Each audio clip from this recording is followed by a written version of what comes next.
To mitigate climate change, that is, make the effects of climate change less severe, rather than adapt to their impacts, human civilization will need to make a lot of changes. We need to decarbonize our energy systems. We need to decarbonize our transportation systems. We need to even reduce the carbon footprint of our food systems. The carbon and methane footprints of cows are astounding. 15% of annual global greenhouse gas emissions are just from animal agriculture. Doing so will require change in all these systems. And change is pretty hard to bring about. That is, unless you change incentives. Incentives structure the rewards we reap from some behaviors and the punishments we receive for others in ways that shape our patterns of action. Things that reward us, we do more frequently. Things that punish us, we do less frequently. So, if you wish to get people out of their cars and onto buses or light rail, you need to make bus and train traveling at least as relatively rewarding as being in a car. The net economic and experiential benefit has to be greater or equal than that of driving oneself. If you want to change people's behavior, you need to change the incentive structures they face. Let's take renewable energy in something like electric or hybrid cars. For decades, the idea of an electric or hybrid car appealed to well-intentioned environmentalists who did not need or desire explosive power or range. Can we let the wanton destruction of our nation's forests continue? No! If a tree falls in the forest, will you make a sound? Yes! To the protest bus! Aren't you coming in? I prefer a vehicle that doesn't hurt Mother Earth. It's a go-kart powered by my own sense of self-satisfaction. As such, the electric and hybrid market was pretty niche and marketed completely differently from the way, quote, sexy, gas-powered trucks and cars were marketed. This appealed to environmentalists, but tended not to appeal to the broader market. Enter someone like Elon Musk. How does this compare to a Porsche 911? Okay, we're going to give the Porsche a little bit of a head start. Yeah, this is a current edition Porsche. This is the actual truck. This is not CGI. Who realized that the best way to promote electric vehicles was not to sell them on their conservation merits, but make them sexy as well. Pretty soon, you'll be able to buy an electric Hummer truck with over 1,000 horsepower and not a gas engine in sight. Naming this truck Hummer is one of the sweetest ironies I've seen in a while, because the original Hummer was one of the least fuel-efficient vehicles ever licensed for road use. Well, I did the math. We went 138 miles. I think it was 138 miles. And we put 23.23 gallons of gas in that 138 miles. And if you do the simple math, it's just under 6. Just under 6 miles per gallon. The incentives have been changed. You no longer need to balance performance and appeal against zero emissions. And as the technology becomes less expensive, there will cease to be purely economic arguments for gas-powered cars as well. The incentives are changing. So, governments and markets are attempting to mitigate climate change by changing a variety of incentives. The idea of a carbon tax is simply to make carbon emitters pay for their part of the social cost of carbon emissions into the atmosphere. Thus, it will give carbon emitters an incentive to reduce emissions in order to pay less in taxes and be more profitable. Changing incentives also relate to energy consumption and investment. In 2006, the U.S. Congress adopted a solar panel tax credit, which meant families like mine that installed solar panels would get a tax rebate, i.e. not have to pay taxes on, equal to 30% of the cost of total installation. So instead of costing us $9,000, it effectively cost us about $6,000. The goal was to get more families and businesses to install solar by making it less costly to do so. Doing so wouldn't just stimulate more solar use, but also create a much larger market for solar products, which would catalyze more investment in the industry, increasing efficiency and lowering costs. So that would be a win-win-win, right? Well, not necessarily for everyone. That's because incentive structures have both intended and unintended consequences. The things they were intended to encourage, and the things they actually encouraged, even if not intended to do so. In order to illustrate, let's talk about cobras. No, seriously, let's talk about cobras. No, not those cobras. I'm talking about real cobras. Back in the first years of the 20th century, Delhi, India had a lot of cobras slithering around and upsetting the sensibilities of the occupying British aristocracy. Wanting to reduce the cobra population, they thought, We should put a bounty on these things. I know! We'll pay people for every severed cobra tail they bring us.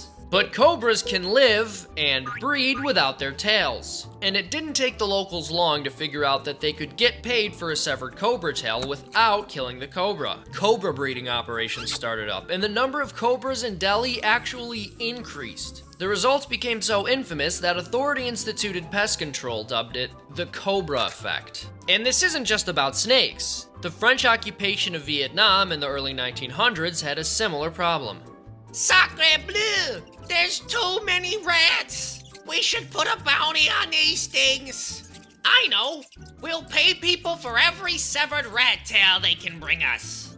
As you may have guessed, the total number of rats in the area, albeit tailless ones, increased. And as recently as 2007 in Fort Benning, Georgia, feral pigs became an issue. And what was the proposed solution? Bounty, tail. You get the picture. As a result, there were a suspicious number of tailless feral pigs running around, and domestic pigs were also starting to mysteriously lose their tails. It's too bad those societies were so profit-driven. But that's the thing. This isn't about society. It's about us. Which brings me to dolphins. When a group of dolphins were trained to bring the trash and dead seagulls that would end up in their enclosures to their handlers in exchange for a treat for each piece of debris, one of them quickly learned to tear apart each piece of trash and gull to maximize the number of rewards. The other dolphins picked up on the scheme and then took it further, going so far as to hunt gulls and drag in nearby trash just so they could rip them apart to exchange the pieces for rewards. The moral of the story? It's not the intentions behind policy that affects people or animals' behavior. It's the incentives. And no matter the society, or even species, that's always going to be the case. Hey, could you give me a ride? I've got a wedding to go to. To use the terminology introduced by Jeff DeBelco, Lauren Reese, and their team at the Wilson Center for Scholars, this is an example of backdraft, the unintended consequences of changes to incentives, i.e., the incentives to mitigate climate change, that have negative consequences for certain populations or are ultimately self-defeating. And that's what we'll be talking about in this lecture.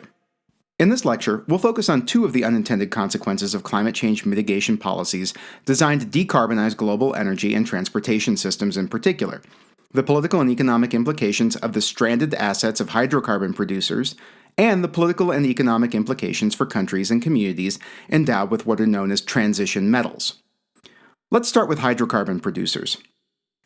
You Premier League fans out there might know that earlier this year, the Saudi Public Investment Fund looked to take an 80% ownership stake in Newcastle United, a top-level football club located in Newcastle upon Tyne in northeast England.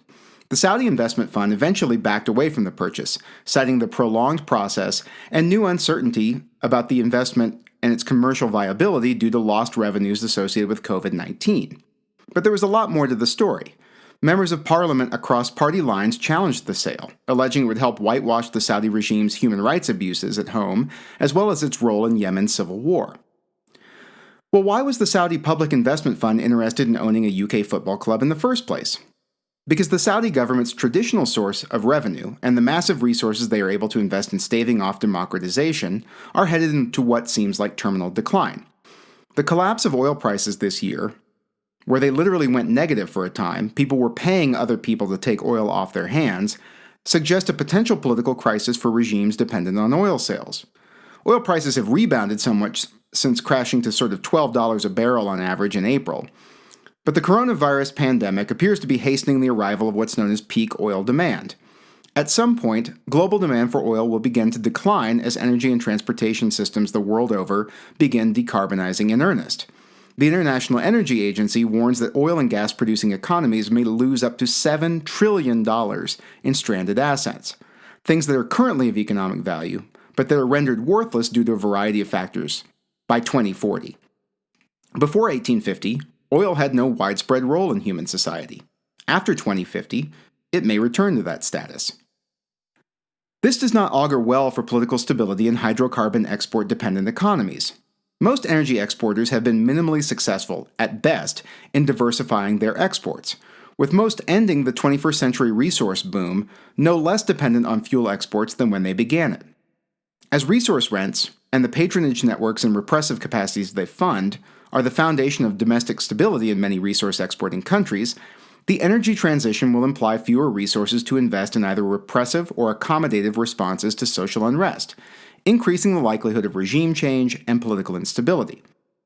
Now, during the Arab Spring, most of the oil-rich regimes of the Middle East and North Africa were able to insulate themselves from pressures to liberalize.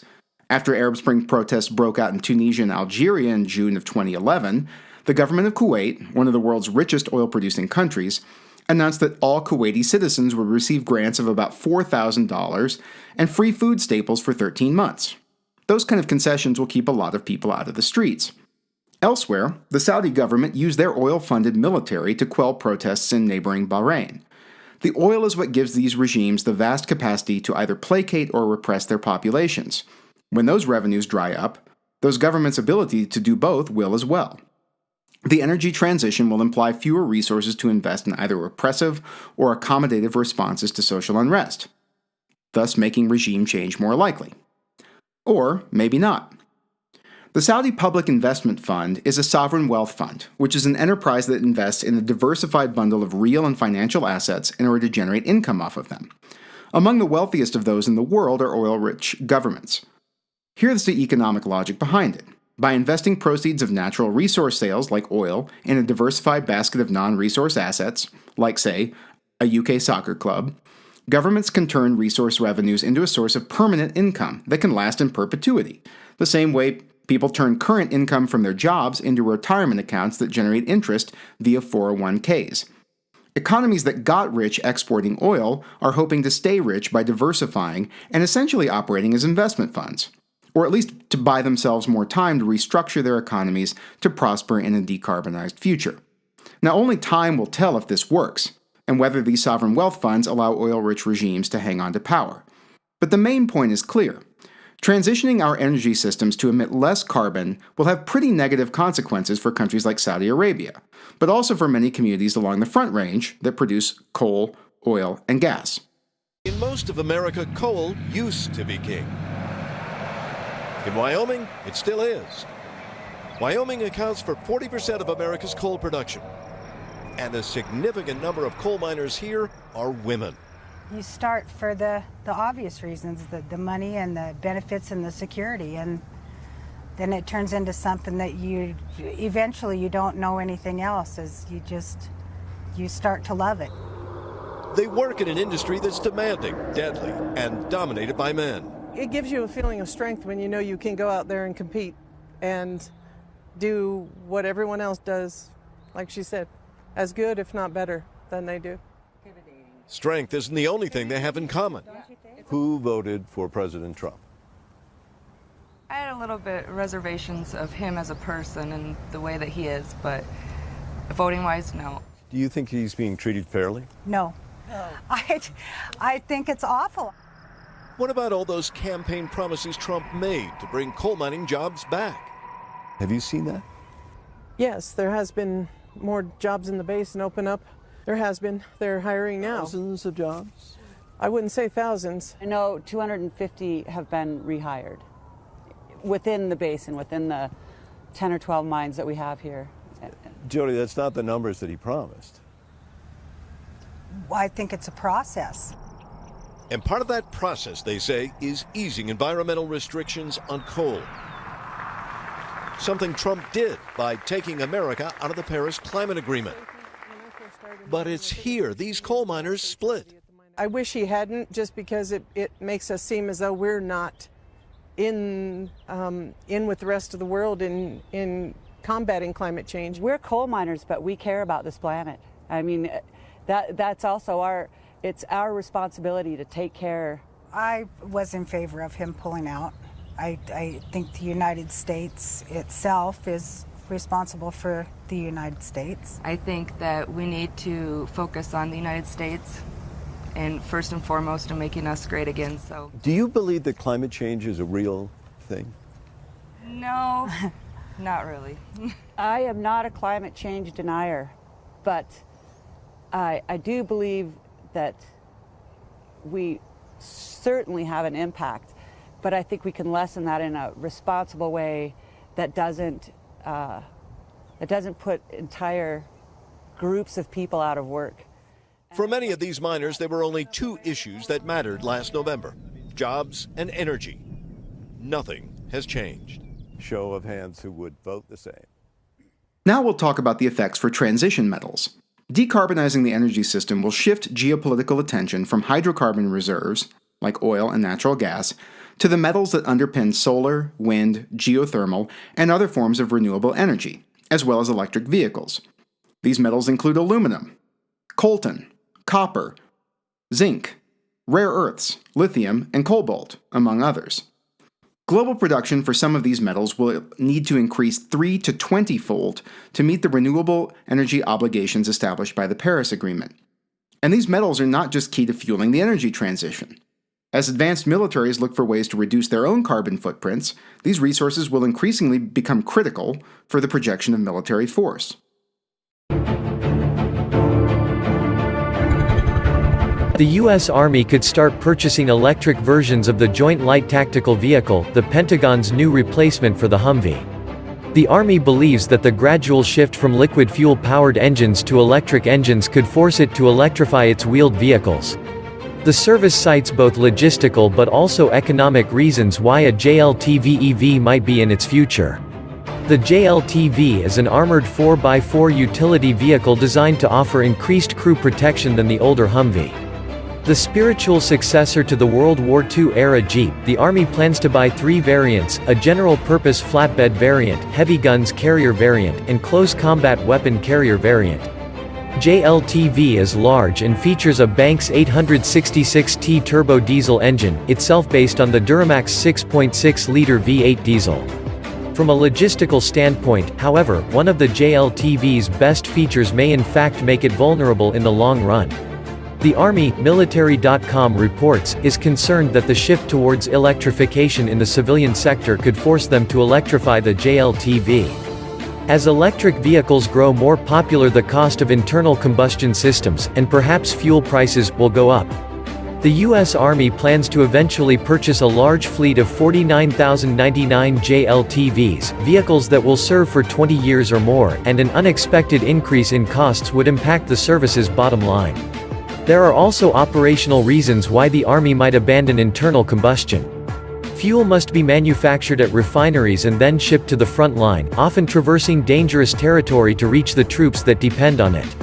Supply convoys in Iraq and Afghanistan, for example, were forced to navigate dangerous roads infested with improvised explosive devices and guerrilla ambushes. Hundreds of military truck drivers were killed or wounded. Electric vehicles, on the other hand, could be resupplied a number of ways. Smaller fleets could receive power by the sun, while larger fleets at sprawling megabases could draw power from a new generation of portable military nuclear reactors. Achieving energy self-sufficiency would go a long way towards reducing the logistical tail of U.S. combat forces. An electric JLTV would also have some tactical advantage on the battlefield. Electric vehicles are considerably quieter than internal combustion vehicles, particularly diesel vehicles, which would make them more difficult to detect on the battlefield. This could make the JLTV an effective sneak and peek reconnaissance vehicle, able to sneak up to enemy front lines and quietly observe without These metals will be increasing in both their economic and strategic significance. To wit, many of the metals I mentioned are on the list of 35 critical minerals published by the U.S. Department of the Interior in 2018. There's some obvious strategic challenges for some of these metals. According to the Cato Institute, U.S. manufacturers of advanced electronics, medical equipment, automotive batteries, vehicles, green energy components, and nearly every advanced weapon system, from the Tomahawk missile to the F-35 fighter, have grown increasingly dependent on Chinese sources for rare earths. In 2018, China accounted for 71% of the volume of rare earths produced globally, and 74% of U.S. imports. And China has already demonstrated willingness to leverage its dominance in the production of rare earths for geostrategic gain. In 2010, China banned exports of rare earth minerals to Japan, whose economy is deeply dependent on electronics and semiconductor manufacturing, in response to Japan's detention of a Chinese ship in Japanese waters. So, one of the unintended consequences of increasing demand for renewable energy technology is that it's conferring increased strategic significance and leverage on China. Not because they're the only ones who have them, i.e. these rare earth metals, but because mining and refining rare earth metals is an ugly, environmentally unfriendly business that many countries, like the United States, have been pretty reticent to wade into. Another effect will be for the developing countries rich in these mineral deposits. As with oil-producing states and territories in the 20th century, when countries like the United States and UK meddled in the domestic affairs of places like Iran and Zaire, which is now the Democratic Republic of Congo, to secure access to the country's oil and copper resources respectively, countries with large endowments of these resources will see their geostrategic significance increase markedly. For China, this may be a blessing in terms of leverage. For developing countries, it's more likely to be a curse. Many countries with large reserves of transition metals, like Guinea in the case of bauxite, which is an input for creating aluminum, or the Democratic Republic of Congo in the case of cobalt, face internal conflicts, migration pressures, and environmental stresses, and have comparatively weak political and social institutions for managing these stresses. To the extent that transition metals are sourced from contexts rife with political instability, and the strategic significance of these metals increases due to forecast increases in demand, these societies will be only more exposed to security threats due to their increasing attractiveness as a target for meddling from major powers.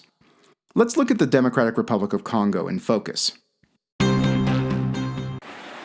On the surface, mining for minerals in South Kivu could easily be mistaken for almost serene. But the truth is, it's linked to the worst conflict since World War II. Since the 1990s, fighting in the Democratic Republic of Congo has killed more than 5 million people. The DRC is regarded as one of the most mineral-rich countries in the world, and the U.S. has legislation that requires companies listed on the U.S. stock exchange to report whether they use conflict minerals. But some critics want to repeal the law, saying it fundamentally misunderstands the relationship between minerals and conflict. And some reports suggest it has set off a chain of events propelling millions into poverty. Some miners agree. I can't support the family like I need to because it's $2 at the end of everything. That's only enough for food. In the past, we used to work freely. You can dig your stones, buy them, or sell them to anyone you want. As long as you had the proper documents from the mining ministry, you are free working properly. There were no limits. But the lack of limits was the very thing that armed groups preyed upon. Others prefer that changes. We are now working in the proper way, because there's no one who is forcing you to work. There are no guns and there are no weapons surrounding you. So we are working freely. To tell the truth, we work in good conditions. There's a wide spectrum of potential solutions to ending the use of conflict minerals. But many activists argue it's up to the countries fueling the demand to help find a way to end the killing. Sarah Jones, TRT World.